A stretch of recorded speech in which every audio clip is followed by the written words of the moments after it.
Hello everyone, what's up? Prince1215 here with another video review, and today I'm taking a look at Transformers Studio Series 86, number 3, Deluxe Class Blurr from the Transformers the movie from 1986. But before we take a look at the toy, let's take a look at the box. So here we have the box for Blurr.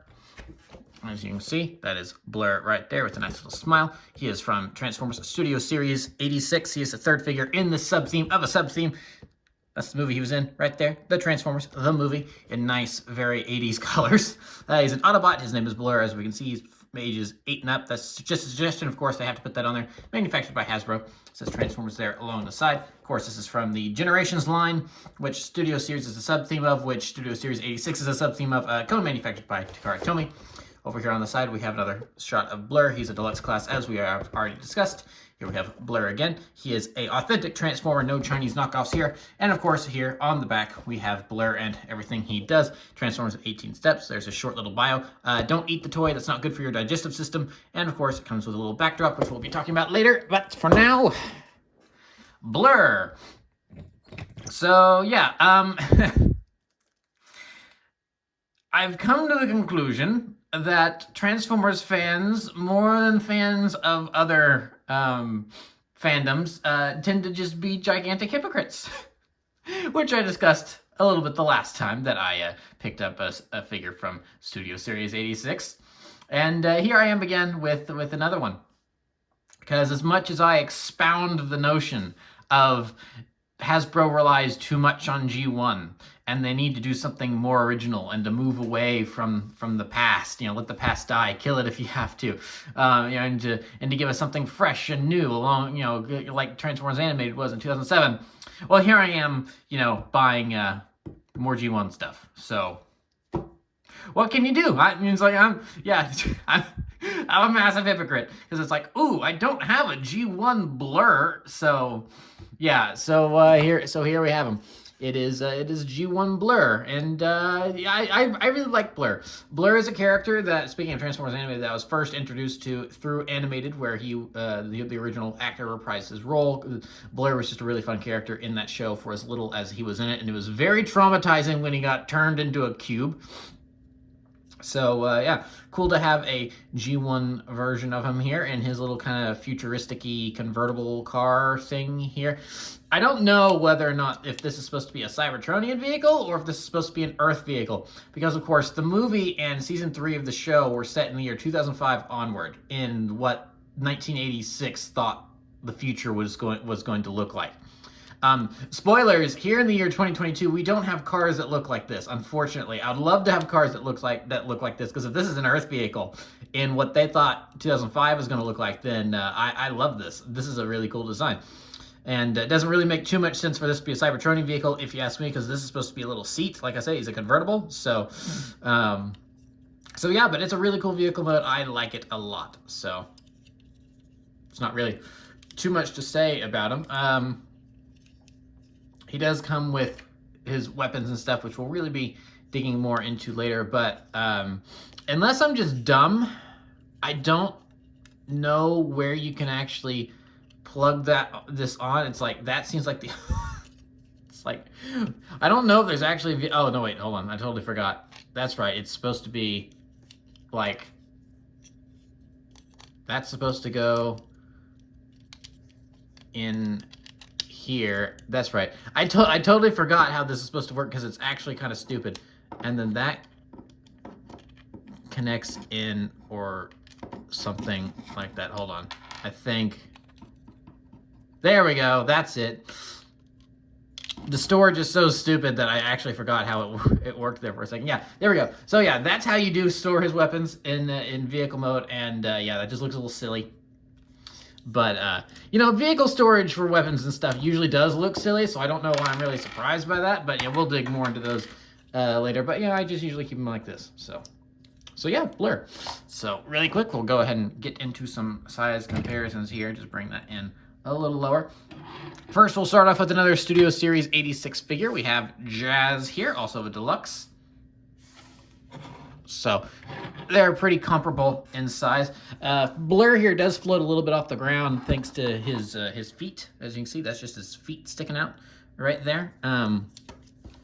And they do give him the illusion of he's hovering, which is cool because you look at him compared to what is an actual Earth car. It does look like that this is definitely a hover vehicle as opposed to a wheeled vehicle like Jazz there. So it is nice that they have successfully managed to replicate that. So there is Jazz, and then we'll go ahead and scooch them over, and we'll bring in Power of the Primes Hot Rod. Blah, say that 5 times fast. Because something that we'll talk about a little bit. This guy is very, very heavily based on his powers of the Power of the. I hate that toy line name so much. Power of the Primes. There, I said it. He's very much based off of the Blurr from that line. So if you have that version of the figure, you're going to be seeing a lot of similarities here in transformation here in a moment. So comparing these two seemed apt since they're technically sort of kind of from the same line. So yeah, we got the Transformers the movie bots right there. Go ahead and move them off to the side, and I think that's pretty much it for the vehicle. So now we'll get down to transformation. And so, like I mentioned, that if you have the Power of the Primes version, I actually managed to say that time, version of this guy, then you're going to be seeing a lot of similarities. But there are a couple differences because if I remember correctly, that version of the toy definitely had a closed-in cab because you had to remove all the heads to those figures because they did a lot of Headmaster, Power Master gimmicks. So this actually had an enclosed canopy, so this part is definitely different. So first you want to just shut that so the seats fold down, and then we can go ahead and twist that around like so. That's pretty much already in position. So now we'll go ahead and work on the arms here. As you can see, looking underneath, there's just some tabs here, so you just want to. And then it also tabs in under here, so we're just going to want to separate it right there. There's a tab that goes into there. Same thing on the other side. And then some things kind of get undone for us here. For instance, these move away, so we'll just go ahead and drag the other one down right there. And then this clicks into place, but it doesn't really stay all that much whenever it's on kind of a clicky hinge here. So it'll stay up like that, but in order for this part to really stay in place, it really does require the arms to be in place and for this to be swiveled around. So without any of those things keeping it in place, it will kind of flip-flop back and forth. But you know what? That's fine because we're in transformation mode. Anyway, so we got the arms out. They're prepared. So we'll go ahead and untab the feet here. They just tab into these little things right here. Just untab those. And now we're ready to continue messing with the arms. So as you can see, these will just tab in. Move that out of the way. If they want to, there we go. There we are. So very satisfying snaps right there. And then we'll go ahead and bring these up like so. And then just move them around on their little hinge there. Then what we can do is that these just come back, and then as you can see, the hand is twisted around that way, so then we'll properly orient that, and then they will go all the way back and just kind of softly, it's not a very secure connection, so they just kind of softly click into that tab there. So probably is, this hand is very hard to move. So there we go.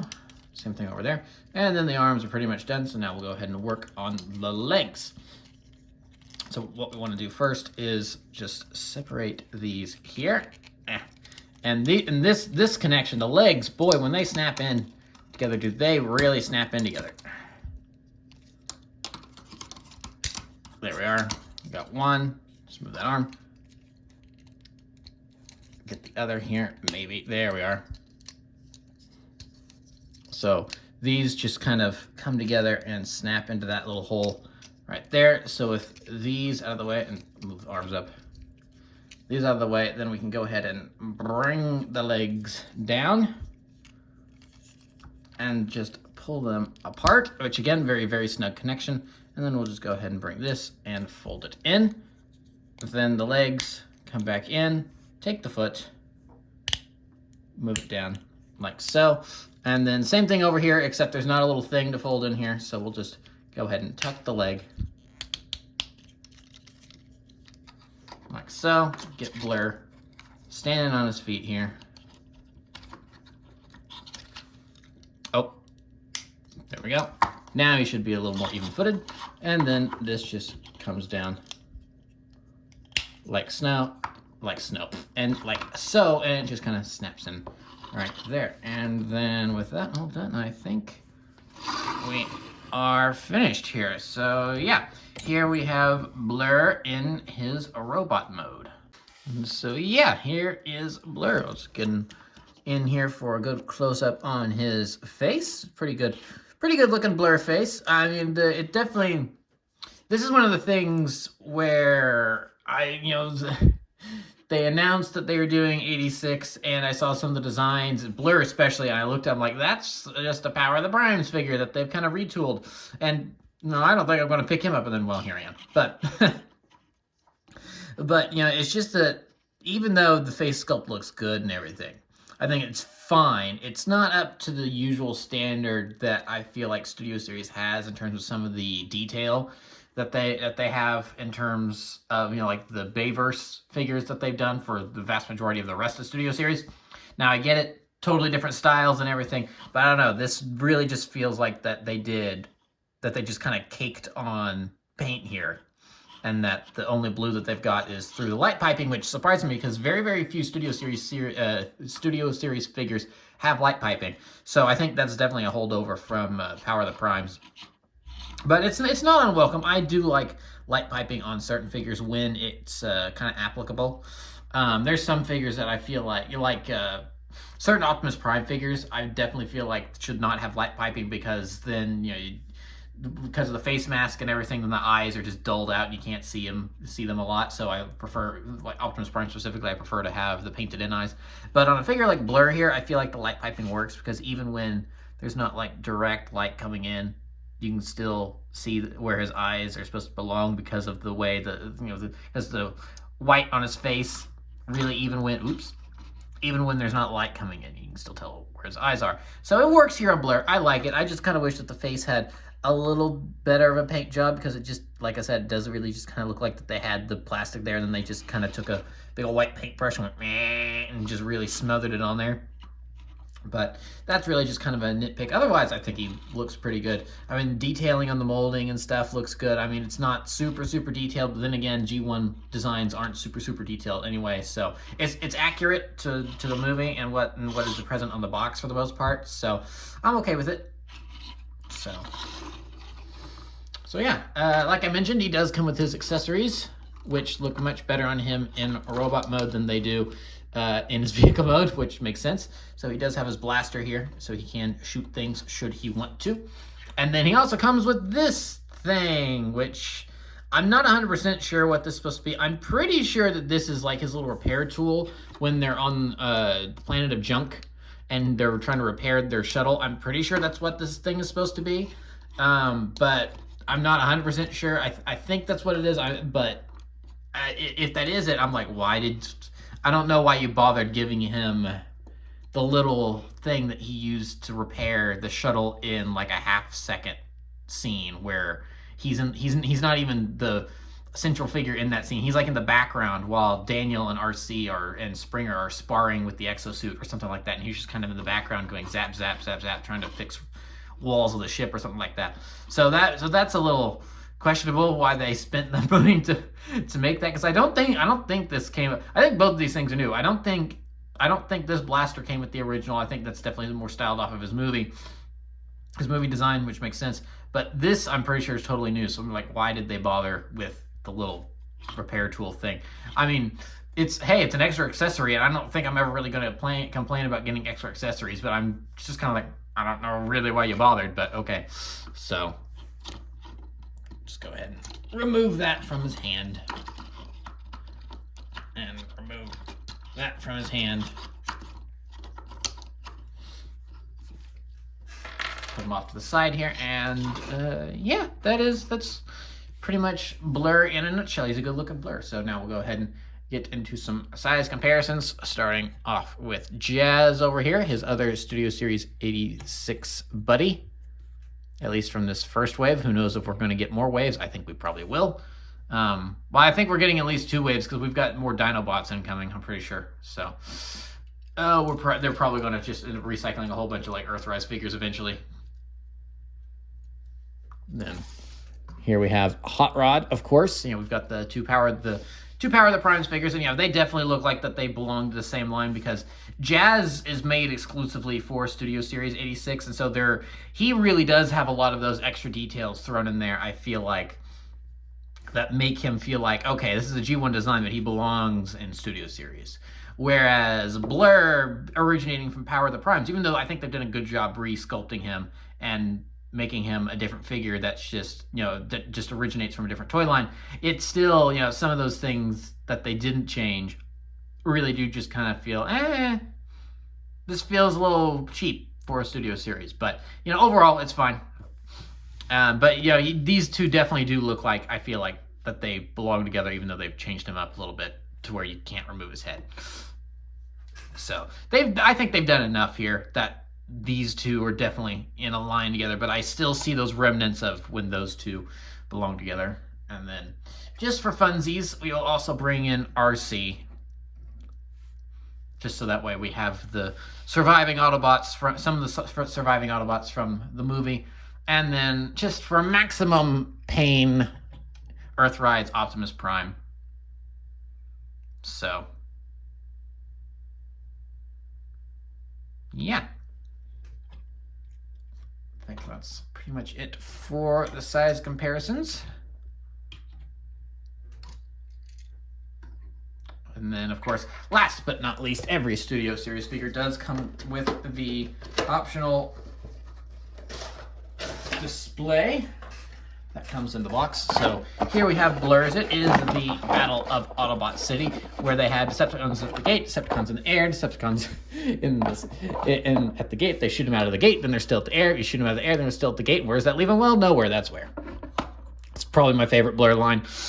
So yeah, there you go. You can put him on his little display right there if you have the room on it if you have the room for it on your shelf. I do not, but I do really sincerely appreciate that they put these things in to the boxes. I just think that's a really cool added detail, and I'm glad that they do it. So yeah, that's pretty much it for Blurr. He's a good figure. I like him. I got him for a stop motion project, which you'll hopefully be seeing soonish. And it's not necessarily that I wanted I wanted to get him just because, they in the design and blah blah blah. It's like, nah, there was a script reason for picking him up, and but I'm not upset that I picked him up. He's definitely a good figure. It's just this does come again to my problem of why is Studio Series doing G1 stuff, because if you're not going to go full in on it, because this is a good toy. But is this a good Studio Series figure?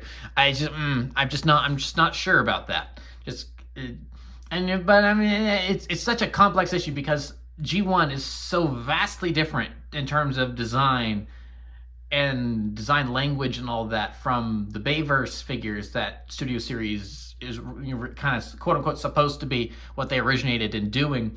That it is just kind of weird to see.